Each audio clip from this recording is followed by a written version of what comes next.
До Нового года 3 недели. Что происходит в России? С одной стороны, мы наблюдаем явную подготовку российской власти к второй волне мобилизации. И одновременно ее отрицание высшими чиновниками от Пескова до Путина. С другой стороны, мы знаем манеру нашего режима подгадывать любые гадости под праздники, либо сразу после них, чтобы взять людей тепленькими. Исходя из этого, можно предположить, что сразу после длинных январских выходных начнется новый этап охоты за людьми. Надо понимать, это не прогноз.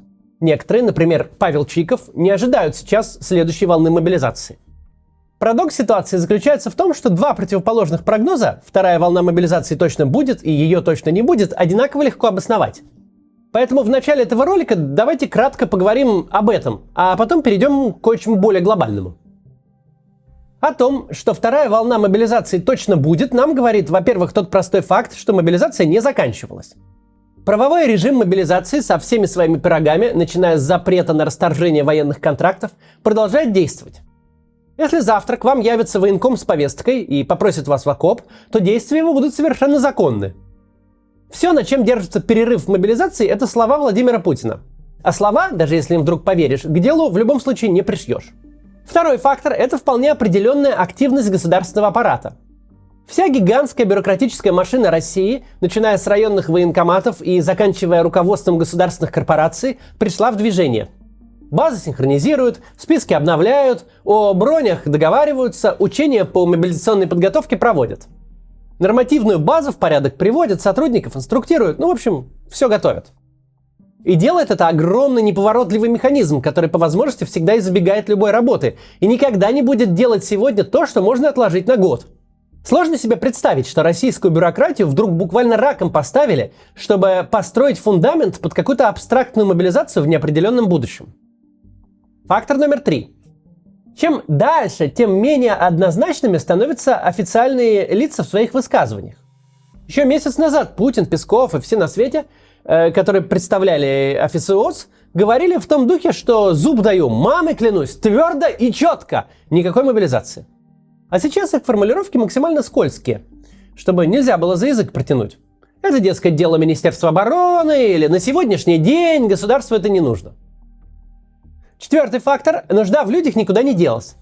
С начала первой волны прошло без малого 3 месяца. Минимум половина мобилизованных уже на фронте.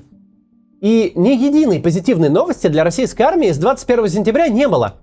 Оставлен Херсон, на Донецком фронте с середины лета берут Бахмут. Скоро земля подмерзнет, техника перестанет наглухо вязнуть в непролазной грязи, и вновь может случиться жест доброй воли по выравниванию фронта. Противоположная версия – второй волны мобилизации не будет. С этой стороны аргументов меньше, но они как минимум не слабее. Мобилизация произвела ошеломительный эффект на общественное мнение. Ни война, ни потери, ни санкции, ничто не возымело такого результата. Новая волна несет не меньше непосредственных политических рисков, чем очередное поражение на фронте. Мобилизация, с точки зрения функционирования бюрократической машины, показала, что Россия, ее государственный аппарат и политическое устройство просто не готовы к большой войне. Сразу повылезало все. Полная некомпетентность военной вертикали в исполнении своих обязанностей и полная же неготовность гражданской администрации подменять собой военную. Первую волну, когда похватали всех, кто не сопротивлялся, система кое-как пережила. Пережила в смысле набора планового поголовья, но не в смысле его подготовки и обеспечения. А вот что дальше делать, когда вся простая рыба уже выловлена? Когда все, кто хотел и был не против пойти повоевать, уже выбраны? Когда уже никто своими ногами не придет в военкомат уточнять данные? Это вопросы без ответов. Помнить надо только одно. С точки зрения вашей личной судьбы исходить надо из того, что мобилизация будет. Что будет по самому жесткому варианту, с закрытием границ, с массовыми облавами. Что все те простые рецепты, которые мы тут давали в сентябре, перестанут работать. Что не получится так просто улететь в Ереван или сохраниться у бабушки в Невьянске. Если вы сейчас находитесь в безопасном месте, то идея в духе ненадолго вернуться домой и навестить близких на Новый год очень плохая. Теперь вернемся к государству, к его политической системе и к тому, как эта система, привыкшая косплеить и реконструировать, пытается сегодня быть тем, чем не является.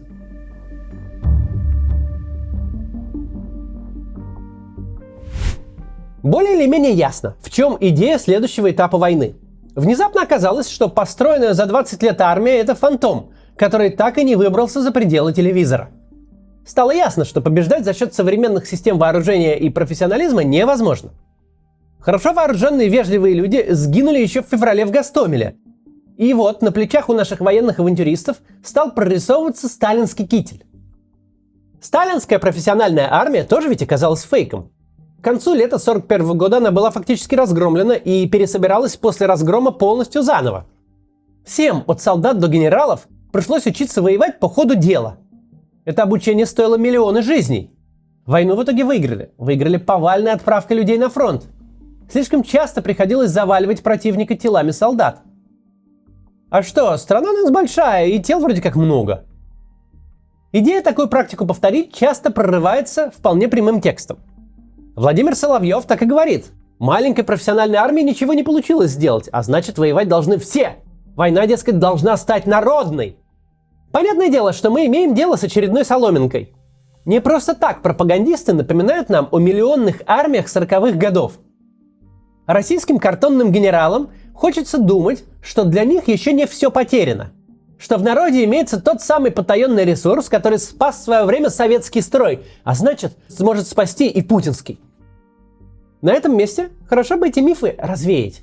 Почему Сталин мог позволить себе коллективизацию, индустриализацию, мог вести войну теми методами и той ценой, которой вел? По одной простой причине. Он возглавлял гигантскую страну, преимущественно крестьянского уклада. Это была страна, где еще не случилось никакого демографического перехода, где уровень урбанизации к концу 20-х сильно снизился по сравнению с даже невысоким дореволюционным. Революция, большевистский террор и гражданская война уничтожили городскую экономику, и горожане в первом поколении, умевшие работать на земле, вернулись в деревню. Это была такая страна, где число полуграмотных, зато закаленных и физически крепких молодых мужчин было фактически безлимитным. Было кого морить голодом, было чьим горбом растить зерно на экспорт, чьими руками строить каналы, выкапывать шахты в вечной мерзлоте. И, конечно, было кого гнать в атаку на немецкие пулеметы. Минимальный юнит, которым оперировал Сталин и его генштаб, ставка, это дивизия. Никто не считал людей батальонами и даже полками. Ничего не стоило в очередном котле положить отдельную армию. Что такое общевойсковая армия? 1100 человек. Что это для страны, где молодые мужики – это почти четверть 200-миллионного населения? Положили 100 тысяч, берем лопату и гребем еще 300. Или миллион. Или сколько надо, столько и гребем. Вот посмотрите для понимания на полувозрастную пирамиду СССР 1939 года и нынешней России. Понятно, что между этими странами нет ничего общего. Страна 20-летних мужиков тогда и страна 40-летних женщин сейчас. Сталин полностью израсходовал тот ресурс, который мог позволить его потомкам вести большие завоевательные войны. Согласно демографическому докладу ООН, мужчин призывного возраста в России сегодня, а он считает таковыми от 20 до 34 лет мужчин, так вот на 2020 год насчитывалось их 14 миллионов человек, меньше 10% населения. Причем к середине десятилетия показатель этот снизится вообще до 11,5 миллионов.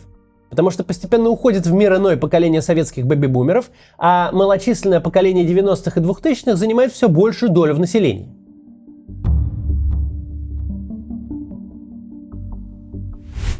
Когда мы говорим, что российская власть – косплееры и реконструкторы, не нужно понимать это узко. Не нужно думать, что косплееры и реконструкторы, они только в риторике, в которой хотят быть похожими на старый добрый в их понимании тоталитаризм начала 20 века. Хотят, но не имеют под собой ни идеи, ни конечной цели, меняя ее по обстоятельствам на противоположную. Так вот, на практике, а не в теории и в риторике, все точно так же. Им хочется продать самим себе идею, что они могут воевать по-сталински, но они не имеют для этого ни внятно сформулированной цели, ни ресурсов. Почему случаются поразительные эксцессы вроде облавы в финансовом университете прямо в Москве? Очевидно, что нет хорошей жизни. Очевидно, что даже призывная кампания, в ходе которой по плану надо набрать всего-то 120 тысяч срочников, вновь проваливается. Как провалился и весенний призыв. По всей стране не собираются всего-то 10 дивизий, одна общевойсковая армия сталинской поры, потерю которой тот даже бы и не заметил. Что нам говорит не только о реальных доступных ресурсах, но и о реальном общественном мнении. Войны прошлого традиционно находили отклик в сердцах молодых. И в русско-японскую, и в Первую мировую, и во Вторую мировую 16-летние мальчишки бежали из своих домов, приписывали себе лишние пару-тройку лет, чтобы поскорее попасть на фронт. Молодые мужчины, те самые, которые в первую очередь будут умирать на войне, традиционно были наиболее милитаризированной частью общества. Сейчас же мы видим обратный тренд. В первую очередь войну поддерживают те, кого она коснется в наименьшей степени. Те, кто с наименьшей вероятностью обнаружит себя послезавтра не на диване перед телевизором, а в окопе под Бахмутом. А именно пожилые и обеспеченные. Что бывает, когда война выходит из телевизора, мы видели по соцопросам после объявления мобилизации. Конечно, нельзя воспринимать их результаты как объективную репрезентацию взглядов населения, ведь антивоенная позиция сегодня вне закона. Однако тренды в соцопросах могут быть полезными. Так, после объявления мобилизации снизилась доля сторонников войны, увеличилась поддержка мирных переговоров, вырос уровень тревоги. Ни позорное бегство из Балаклеи, ни отступление из Изюма, ни сдача Херсона не смогли оказать такого эффекта. После того, как Путин объявил о завершении мобилизации, уровень тревожности опрашиваемых упал, но даже и близко не вернулся к сентябрьским значениям. Потому что россияне уже увидели, что война идет не только по телевизору, а не доверять Путину они научены 20 годами жизни при нем. Сегодня, на 10-й месяц войны, если вычесть противников войны и зетников вроде Гиркина, среди россиян преобладает такое мнение.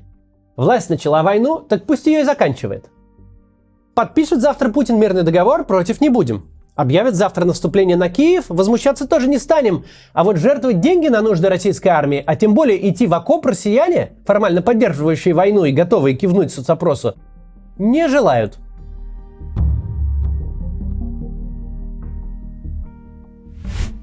Да, войну можно не выиграть, но хотя бы затянуть ее только и исключительно огромной массой человеческого ресурса. Ресурс этот, во-первых, малочисленен, во-вторых, идти никуда не собирается. Так что задача представляется довольно сложной. Именно к ее решению, кстати говоря, относится вот эта изумительная риторика о коллективной ответственности. Дескать, если проиграем, сядем все, до последнего дворника всех отвезут в Гаагу. Будут мучить, пытать, унижать и издеваться там. Ну а что делать, если не взлетела идея специальной военной операции, которая вдруг должна стать отечественной войной, в которой должны участвовать все, а не только специальные люди за специальные деньги? Какая-то это очень странная отечественная война, которая целиком идет на чужой земле. При этом даже атаки на российскую территорию, включая аэродромы в Саратовской области, не пробуждают никакого патриотического подъема. Даже лихорадочная активность приграничных губернаторов по строительству оборонительных линий никого особо не побуждает на этих линиях стоять. Все происходящее выглядит как авантюра начальства, над которой это начальство теряет контроль. А такие провальные мероприятия явно не то, в чем хочется участвовать. Как следствие, пропаганде ничего не остается, кроме как обращаться уже не к патриотическим чувствам, но к инстинкту самосохранения. Мол, это не Путин развязал войну, это не мы, чиновники, генералы, пропагандисты, за нее ответственны. Это всеобщая инициатива и всеобщая ответственность. Так что выбор у нас простой. Либо на фронт, либо всем народом в тюрьму. Мы, кстати, об этом давно предупреждали. Еще по весне, когда впервые начались разговоры о коллективной ответственности россиян. Мы говорили, что эту идею радостно оседлают те, кто реально виновен. Ведь сказать «виновны все» — это другой способ сказать «не виноват никто». Просто время было такое, скажут по-настоящему виноватые. Ветром надуло рабскому народу имперский синдром. Это стихийное бедствие, форс-мажор. А мы, осваивающие бешеные деньги на разжигание и ведение войны, просто были со своим народом. И виноваты мы не больше, чем сварщик из Челябинска или дворник, метущий брусчатку в Кремле. Правда, нам казалось, что такая риторика начнется уже после поражения. Уже после того, как режим навсегда изменится и начнет поиск виноватых. Даже для нас сюрприз, что вот эту откровенно пораженческую идею они на полном серьезе используют для мотивации граждан, которые больше ничем не мотивируются. Что такое новая волна мобилизации для системы? С одной стороны, это необходимость. Фронт стремительно перемалывает людей. Гражданских людей, названных солдатами, он перемалывает намного быстрее, чем опытных военных. Владимиру Путину позарез нужно выиграть время, чтобы дождаться хоть какого-то шанса для себя. Для этого ему требуются людские ресурсы. Уже не для победы, просто чтобы оттянуть поражение.